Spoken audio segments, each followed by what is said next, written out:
In this lesson, we talk about the description of trigger small current in the circuit diagrams. We talk about the two power supply lines from the power supply to CPU in the last class. We will continue to see. The power output from the EU4200 power supply chip is the power supply begins with VREG. For example, VREG S6A 0P9, 0.9 volts power supply, and this one, 0.75 volts power supply. And this one, VREG S10 A0P75.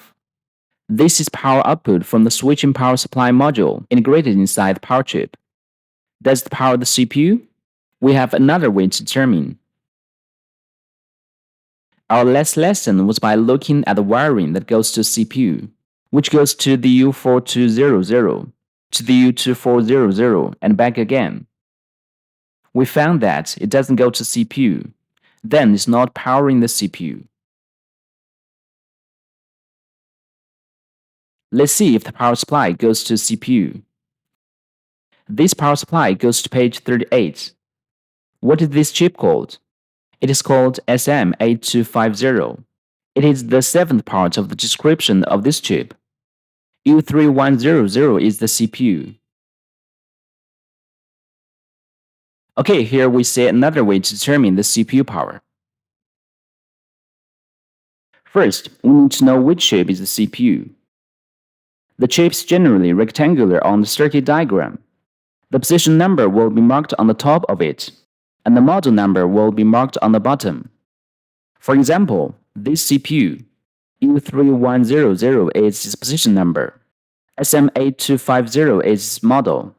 From this, we can know that this is the CPU. So what about the power supply to the CPU? We can search for the position number of the CPU in the circuit diagram. For example, this power supply is supplied to W29 pin of the CPU.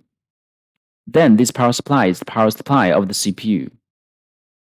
In the same way, the 0.75 volts power supply begins with VREG is given to the A22 pin of the CPU. This is also the CPU power supply. This is also the CPU power supply. And this one is also the CPU power supply.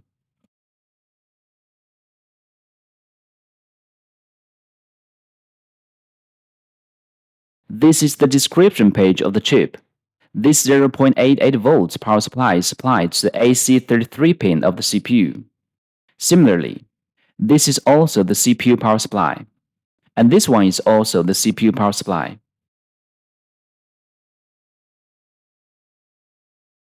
If the CPU wants to work, it needs to be powered, and the power is provided by other chips. The CPU itself does not output power. It can only output control signals. Therefore, its power supply is provided by the power chip, the main power supply, or the auxiliary power supply. This is how to quickly find the power supply on the chip. That is to find the chip first, and then see which power supplies are connected to this chip. Okay, that's it for this lesson.